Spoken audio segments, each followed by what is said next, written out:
අපේ ලාංකීය අධ්‍යාපනයට ලොකු බලපෑමක් ඇති වුණා. මම ඒ බලපෑම ගැන පොඩ්ඩක් කියන්නම් ඔයාලට. ඔයාලා දන්නවා රාජසිංහ රජුගේ දෙවනි රාජසිංහගෙන් පස්සේ ලංකාවේ අධ්‍යාපනය විනාශ වෙන ප්‍රධාන හේතුවක් බවට පත්වන්නේ ගණින්නාන්සේලා කියලා යුගයක් ආරම්භ වීම. ගණින්නාන්සේලා කියලා යුගයක් ආරම්භ වුණා. ඒ කියන්නේ භික්ෂුන් වහන්සේලා වෙනුවට එවකට සුදු වස්ත්‍ර ඇඳගත්තු ඒ වගේම මිනිස්සුන්ගේ නැගත් කේන්දර බලපු ටීම් එකක් තමයි ඒ යුගයේ හිටියේ. විහෙර විහාරස්ථාන ටික ආරක්ෂා කරගත්තා. ඊළඟට ඒ කාරණා ටිකට අමතරව ඒගොල්ලෝගෙන් ධර්මානුකූල පැත්තට හෝ ධර්මය ආරක්ෂා කරන්න දෙයක් මේ මිනිස්සුන්ගෙන් උනේ නැහැ. පැහැදිලිද?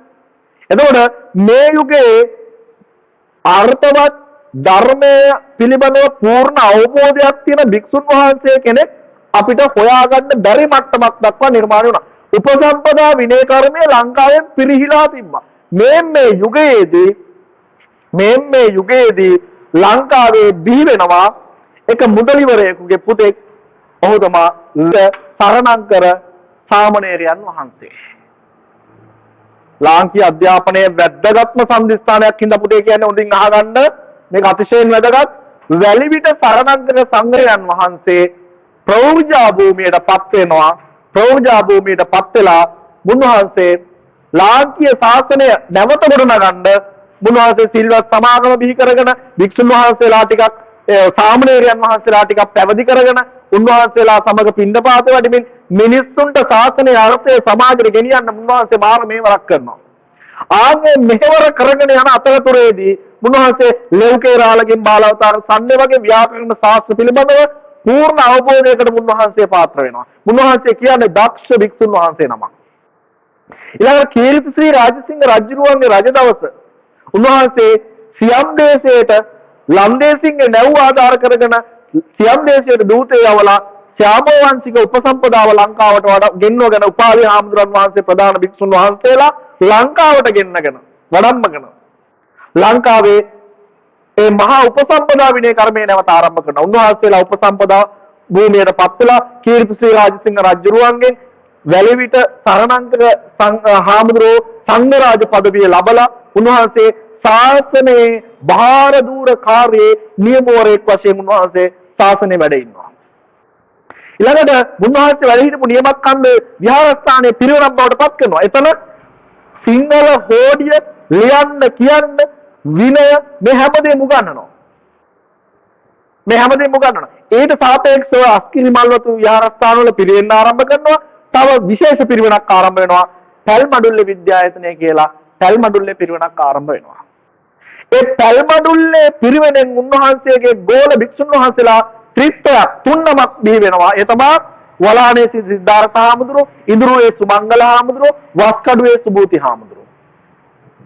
මෙන්න මේ භික්ෂුන් වහන්සේලා තුන්නමගෙන් වලානේ සිද්ධාර්ථ හාමුදුරුවෝ රත්මලානේ පරම ධම්ම චේතිය පිරිවෙන ආරම්භ කරනවා.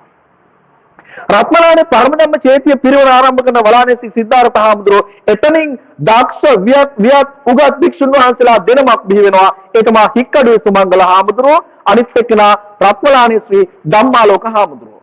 මුන්වහන්සේලා දෙනම පිරිවෙන් දෙකක් ආරම්භ කරනවා. එකක් තමයි මාලිකා කන්ද විද්‍යෝදය පිරිවෙන හික්කඩුවේ සුමංගල හාමුදුරුවෝ, ඒ වගේම රත්මලානේ ශ්‍රී ධම්මාලෝක හාමුදුරුවෝ පෑලියගොඩ විද්‍යාලංකාර පිරිවෙන.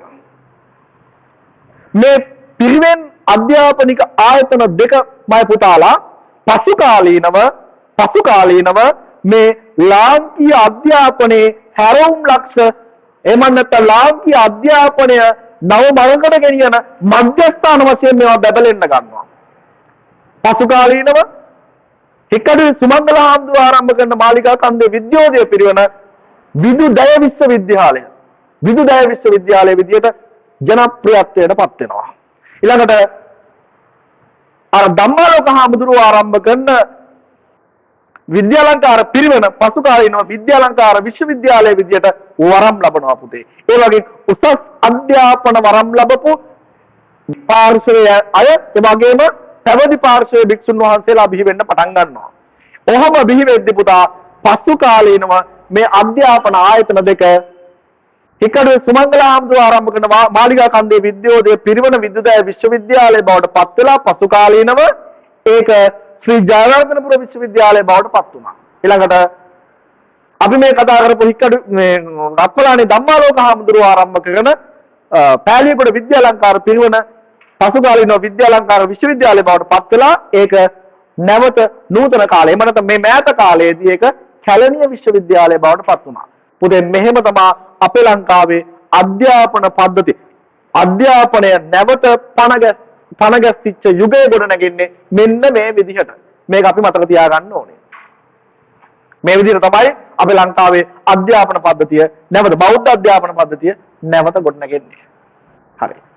එතකොට